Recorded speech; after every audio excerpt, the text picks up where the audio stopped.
Hi all, this is Ashish Sadekar and I'm going to come up with a very interesting YouTube series which deals with PGMP exam questions, and this is one of the big challenges many PGMP aspirants face.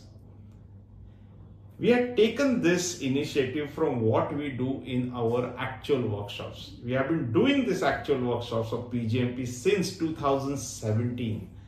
And one of the hallmarks of this workshop is how uniquely we deliver this workshop. So we just do not go to the slide decks or do things. We actually deal with an actual case study for people to relate it, know how actually a program works in a way the PGMP guide suggests.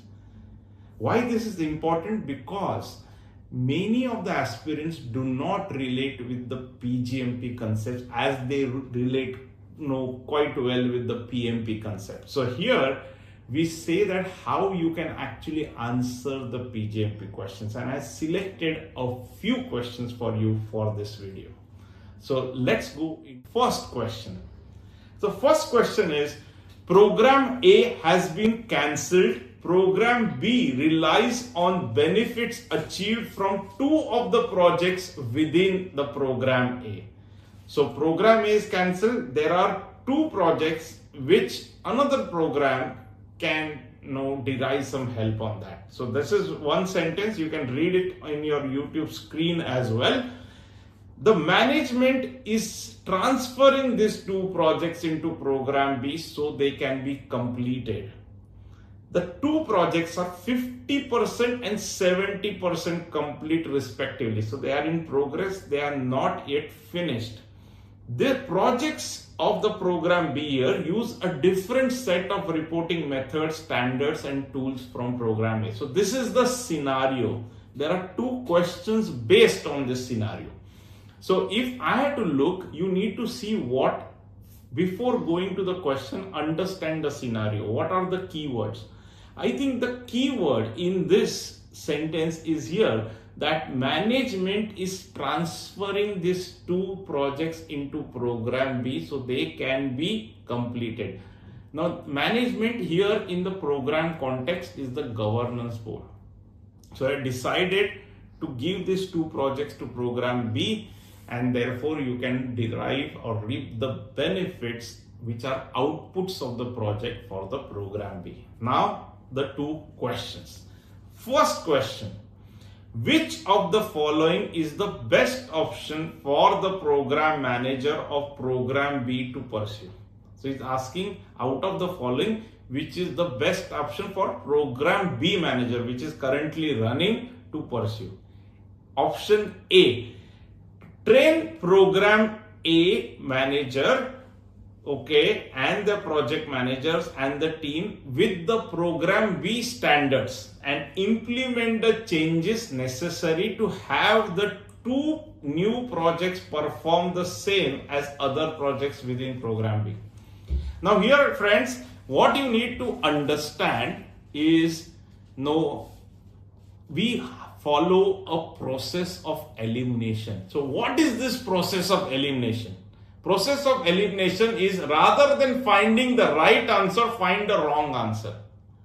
So the context in the question is that you want to reap the benefits of the projects from program A to program B. So what the program manager B should do is the question. One option A is train the program A project managers and the teams with the program B standards. Will this help to derive the benefits? I don't think this is quite relevant to this. I can hold on or park on that, but not hugely relevant. So maybe out of the 4 answer choices in PMI, you may not get the best answer choice which you think is there. It might be the next best. So we need to read another strategy in a PMI or PGMP exam is read all the 4 choices. Right? So you always have to read all the 4 choices. So I parked the first option. The second option is assign experienced project managers from program B to the two projects to bring them into compliance with the program requirements in the shortest time and the simplest fashion. Now, what is the question is reaping the benefits. The problem is not about compliance, at least from the scenario or the question. So, friends, again, another trick. You don't have to assume anything else other than what is written in the question. So there is no problem with the compliance. Although the methods are different, we are not saying that is a challenge. So this B option can be eliminated. So there is no question of this project manager of the program A is bad, worse, and you have to change it, or they are lacking in experience. Nothing has been written. This is not really going to achieve what we are looking out for. So B option is ruled out. Then let's go to C option. Allow the existing protocol from program A to continue through the duration of the two projects, minimizing disruption to their efforts. Okay. So what they are saying, continue the practices of program A for the two projects so that they can continue in the fashion which they were doing in program A. Maybe good, but again not really relevant, because it's asking what the program B should do. Following the processes, maybe it will result in the outcome, I don't know. So not hugely relevant. I can park this as well, but I can knock this C off as well. Now come to D. D is determine gains from consistency to determine the best results. Advise the program steering committee of their decision. Now the key word in the fourth option D is, which kind of excites me, is the gains. Gains are benefits. This is what we want from that two projects, from the program A for the program B. So what does it mean? Find out the gains to get the best outcomes. Okay, and therefore you update your governance body of your decision. I think this is a good option because it's hitting the right spot. That's what you want from the two projects of program A to program B. B and C were not really relevant. A is also very similar to C, talking about processes and compliances. But D is talking about the hitting the right spot is benefits. So I will go with the D option. I hope you are getting it. Okay, your comments and your thoughts will be helpful, and we will be interacting on YouTube. Okay, if it's something you are not able to understand, also I am available on LinkedIn. You can connect me on LinkedIn. Also ask your doubts on the questions or the explanations I am giving. Okay, so let's go to the second question based on the same scenario. Okay, the scenario is the same. Program A is cancelled. You want two projects to be transferred to program B to get the benefits of these two projects. Now, Now, the second question is, what is the best first step to incorporating the two projects into program B? What the program manager B will do with respect to getting these two projects in the program B? So the option one here is, option A is, review the project status with the two project managers, evaluate the component is the project initiation criteria from program A. Why these projects were initiated? Okay, why? What is the criteria? What was the CSF of the program A, critical success factor of the program A, against which the projects were initiated? What was the business case which told them what are the outcomes that I am going to achieve, whether they are aligning with the CSF and strategic objectives? Evaluate the impact of the funds, resources of the program, and then prepare, if needed, a change request to incorporate it into program B. So if you require more funds, you do that. Looks like a good kind of flow of things. right? So I evaluate what this project is all about, which CSF is going to update. I can check my strategic objective, whether it's going to help, what are the more funds required, put a change request. Makes a lot of sense. I will definitely park the option A. I will, like I said, you need to read all the 4 choices. So I go to the option B. What is the option B? Meet with the project teams to understand the status of both projects.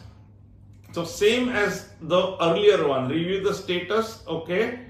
Okay, here there, instead of project managers, they have said project teams. Ideally, you should meet with the project manager. So this is not a great thing, but I will still read it.